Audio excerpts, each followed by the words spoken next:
everyone, this is 10X Generation. This is my road to $1 billion. So, yeah, today I wanted to talk about comfortability and the trap that it imposes. So the situation that I'm in right now is super duper favorable. I'm very privileged and I'm very grateful for the position in life that I have right now. Very grateful.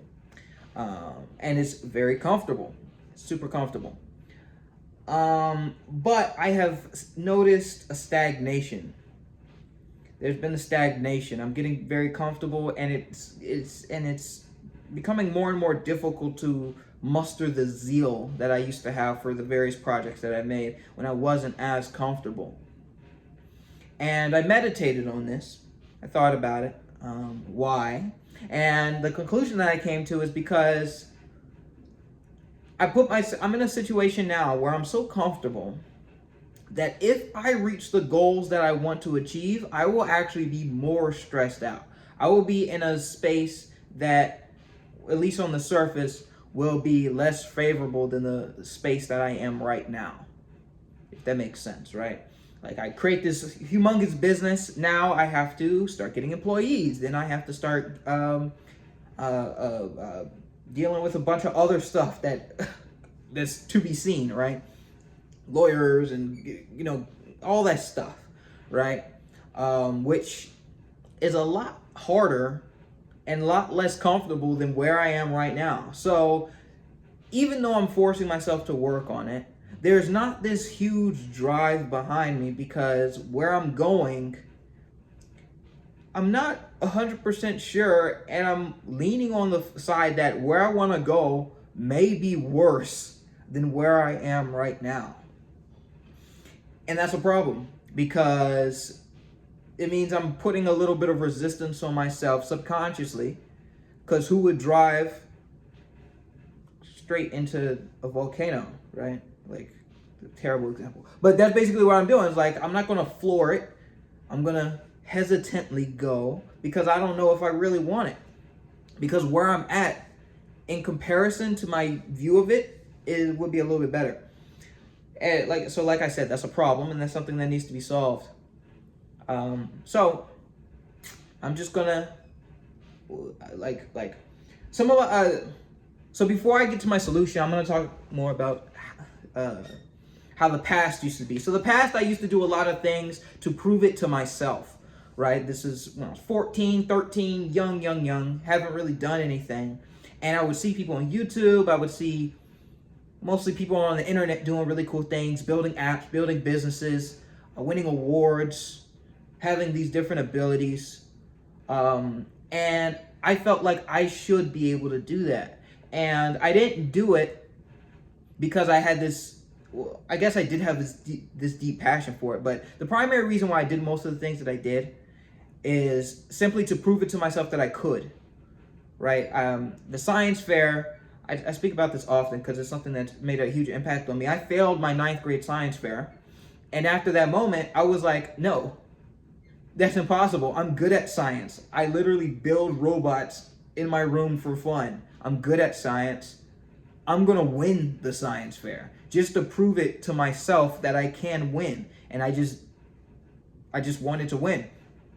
And because of that, I pushed myself, and I had that zeal. I had that excitement to qualify and place fourth in the International Science and Engineering Fair, which is like the Olympics, like the high school Olympics for science fair, the highest echelon, which I consider that a great achievement, right? Same thing with applications. I saw this when I was 14. I saw this video of this kid. He made a whole bunch of money making this little game, and he made, like, it was just like, I think it was like sticks that you poke into a ball that rolls around. And I was like, I can do that. I can make that. I'm smart enough to make that. So I sat down and I programmed this game called Star Shooter. And of course it didn't take off, but I've been working on that, and now I have apps that have, a app that has over 200,000 downloads. I did it to prove it to myself that I had this certain ability. And that's the uncomfortability that I used to have. But the issue now, because I was basically in the same state back then, like the same environment back then as now, which is comfortable, right? Just is fairly comfortable. But I had that intrinsic kind of motivation, like I can do this and I have to prove it to myself. But the issue now is that I don't have a doubt that I can do it. Like, even create this $1 billion company, some may say it's arrogant, some may say it's this or that. I promise, if I were to get the zeal back for that, I would be able to do it. There's literally no doubt in my mind, because everything I put my mind to, I'm able to accomplish. But the issue is that it's like, okay, well, I know I can do it, so that's not a motivator anymore. The real motivator is, do I really want to do it? And that's like up in the air, because it's going to be more stressful than what it is now. It's going to be, I don't know. You could say I want to create a tool that thousands of people use around the world. I already have that. So like all my motivations have kind of dried up. And like I always have a motivation for creating. Like I like creating things, like I like creating applications and all that other stuff.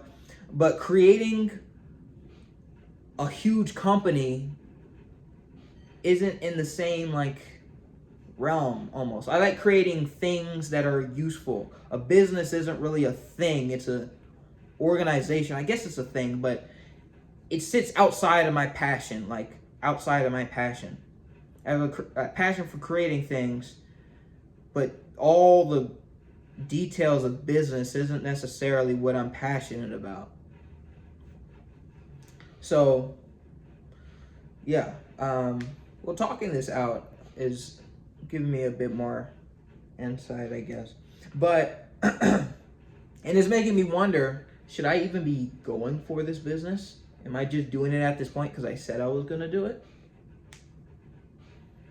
Probably, but that's not a bad thing, I don't think. I don't think that's a bad thing. So, but in order to get that zeal, instead of relying 100% on intrinsic issues or intrinsic motivations, I'm going to use extrinsic,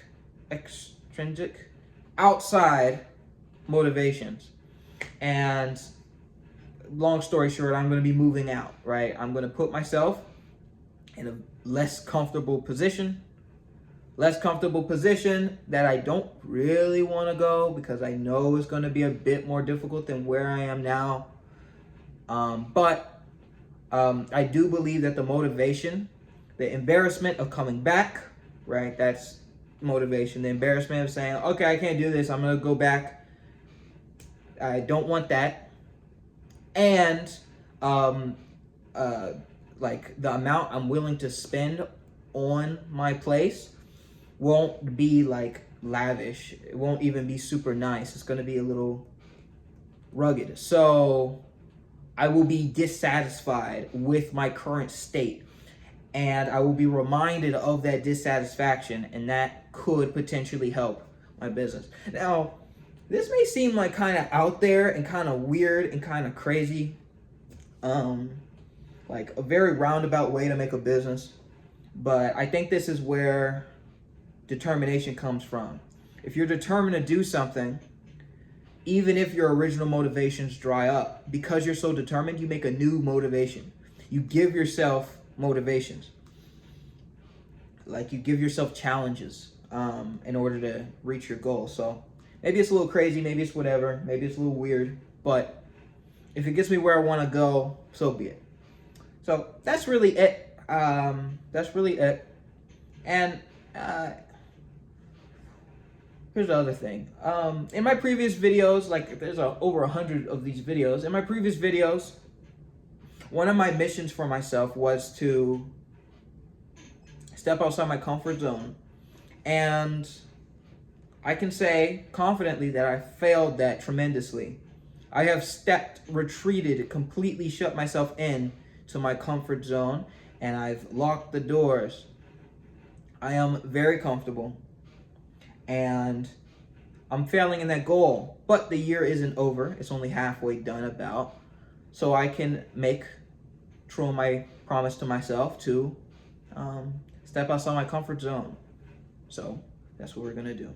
So yeah, so in the next, maybe the next video or the video after that, I'm gonna be in another place, another background, and it's going to be something. It's going to be interesting. So thank you all so much for watching. This is 10X Generation, and I'll see you guys next time.